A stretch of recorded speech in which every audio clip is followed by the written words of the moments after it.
Stop. Just for a moment, stop the endless movement, the striving, the relentless push forward. Close your eyes and listen to the truth of your body, your mind, your soul. I know how tired you are. Not the kind of tired that a night's sleep can fix. This is the deep, existential fatigue that comes from constantly holding yourself together. The tiredness of being the one who never breaks. The one who absorbs the shock, who mends the cracks in everyone else's life, who always has to say, "I'm fine." You are the wall, the pillar, the steady breath in everyone else's storm. And now you feel the erosion. You feel the slow, silent weight of every moment you chose to be unbreakable instead of simply human. That weight is real. It's the tension in your shoulders, the pressure behind your eyes. It's the quiet voice in the dead of night that whispers, "I can't do this anymore." You wonder, when does my turn come? When do I get to be the one who leans? We live in a world that glorifies the grind, that demands resilience as if it were a limitless resource. We see photos of perfectly composed strength, and we internalize the lie that to feel weak is to fail. You are exhausted because you've been fighting two battles, the one in the world and the one inside yourself, to hide how much the first battle is costing you. And for that, I want you to grant yourself the deepest, most compassionate gift: recognition. Acknowledge the sheer, monumental effort it takes to be you. Acknowledge the miles you've walked with a burden no one else could see. Acknowledge the tears you swallowed because the moment wasn't right, or the audience wasn't ready, or the role you played didn't allow for it. There is a beautiful, profound strength in the ability to carry so much. But that strength is meant to be cycled, not stockpiled. If you never empty the vessel, you can never fill it with new water. You've been running on an empty tank, fueled only by sheer will, and the engine is protesting. Listen to the protest. It is not a sign of failure. It is a sign of a life well fought, a sign that you have earned the right to rest. This is the moment we step off the stage. The curtain is down. The audience is gone. It is just you and the truth of your tired heart.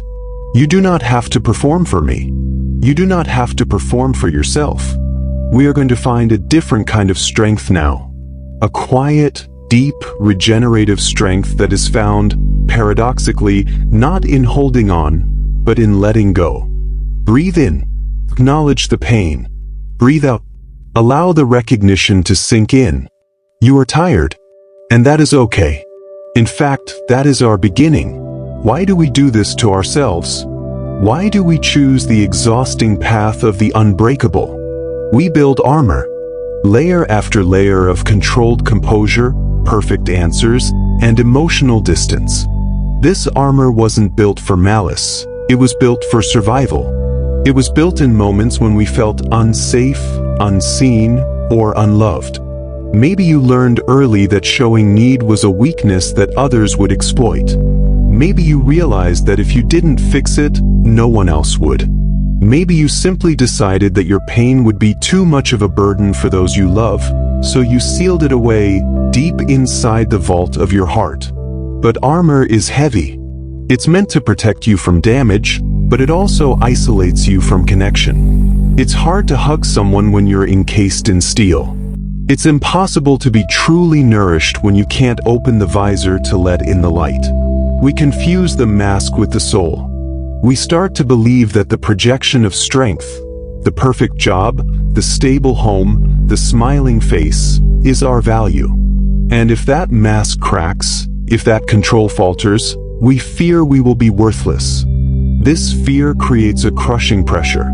It's the need to be a yes person when your soul is screaming no. It's the panic when someone asks, "How are you really?"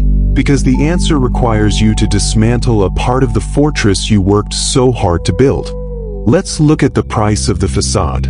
It costs you authenticity. You spend precious energy editing your feelings instead of actually feeling them. It costs you intimacy.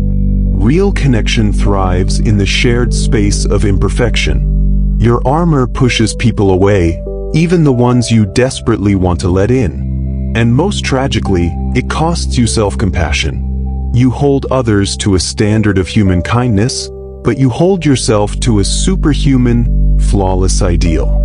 You would never tell a friend, "Stop crying, be stronger." Yet you tell yourself that every day. The greatest act of courage is not to put on more armor. The greatest act of courage is to admit the fatigue and begin the long, necessary work of taking the armor off. It's scary. Letting down your guard feels like inviting danger. But what if the greatest danger is not the external world, but the internal suffocation caused by your own self-imposed prison? Feel the fear, but look past it. The tired strength you are carrying is heavy, but the strength you are about to uncover is light. It is flexible. It is the strength of the willow, not the oak, the one that bends instead of breaking. This is your permission slip. You are officially relieved of duty. You can stop fixing. You can stop smiling. You can stop holding the world up. You have been operating under the assumption that if you let go, the whole world will collapse. I promise you it won't. The world will adjust.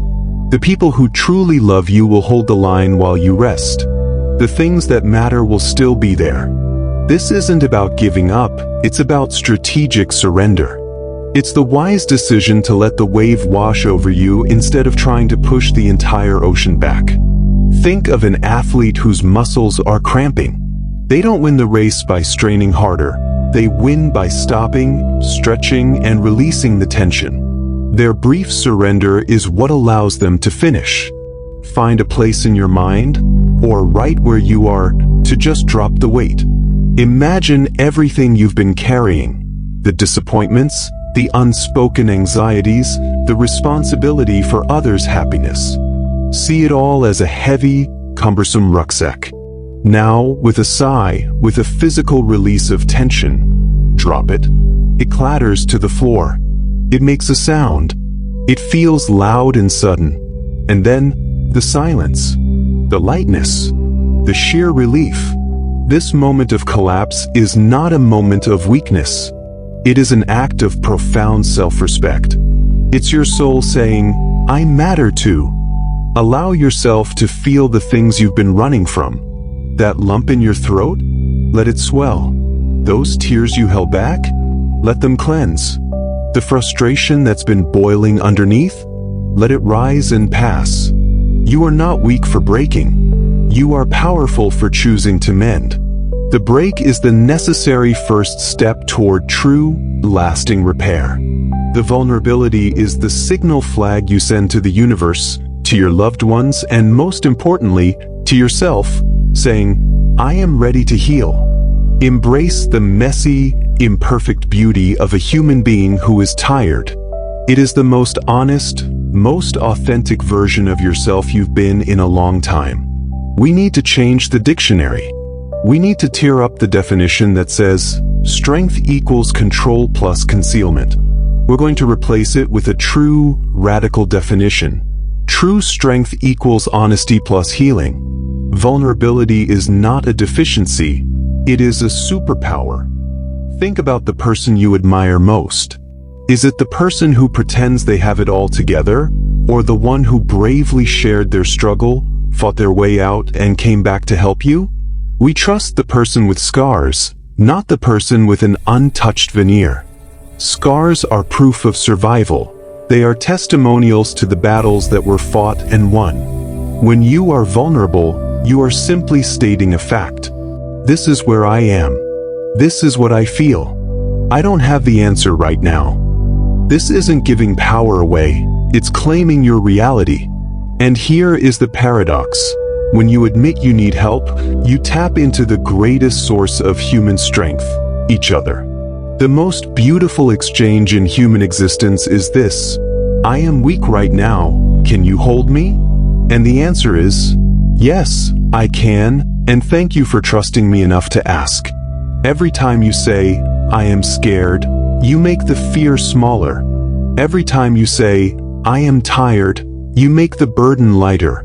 Every time you say, I need help, you give someone else the sacred gift of being useful.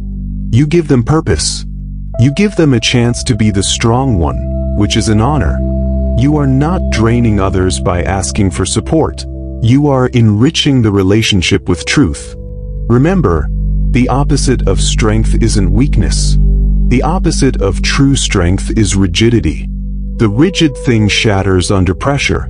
The flexible thing, the thing that bends, that weeps, that asks for help, survives the storm and grows stronger roots. Your ability to feel and express pain is not a character flaw.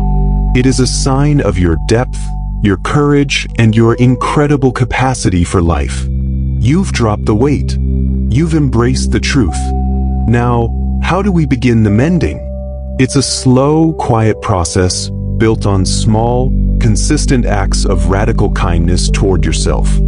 First, self-compassion. This is the single most important tool in your repair kit. Imagine you are speaking to your dearest friend. If they told you they were overwhelmed and exhausted, what would you say? You would offer grace. You would offer rest. Give that exact language, that exact patience, to the reflection in the mirror. Second, the art of the no. Being strong often meant saying yes to everything. Being truly strong means honoring your limits. Your time, your energy, and your emotional space are sacred resources. A simple, firm, "No, I can't take that on right now," is one of the most powerful, self-preserving sentences in the human language. It is not selfish, it is self-sustaining. Third, boundary setting. This is the new, healthy armor. Boundaries are not walls to keep people out. They are guidelines to teach people how to love you well. They let people know where your responsibility ends and theirs begins. They protect your energy without forcing you to isolate yourself. I can listen for 15 minutes, but then I need to go. I am happy to help, but I cannot do it all by myself. This is strength in action.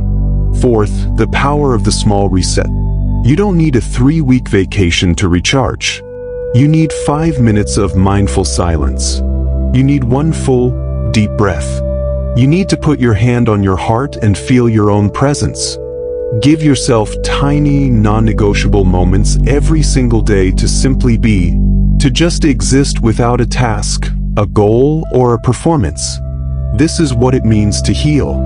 You are not trying to return to the old, unbreakable you. You are building a new foundation, one that is designed not for rigidity, but for flow. One that can bend, weep, rest, and then rise again, stronger because it is honest. You are not done. You are remade.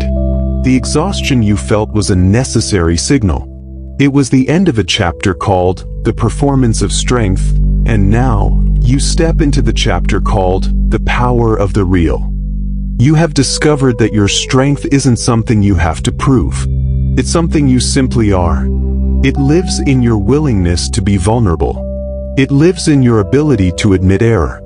It lives in the self-love that says, "I deserve rest." Look ahead.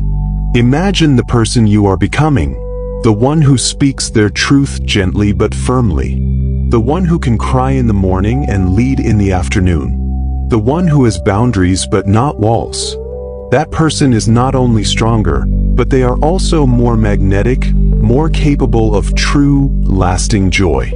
You no longer have to waste energy maintaining the facade. That energy is now yours to invest in growth, in purpose, and in genuine connection. Let this moment be a sacred oath to yourself.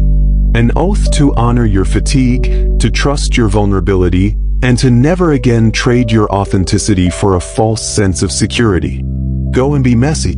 Go and be honest. Go and be human. You do not need to be unbreakable. You need to be malleable. You need to be true.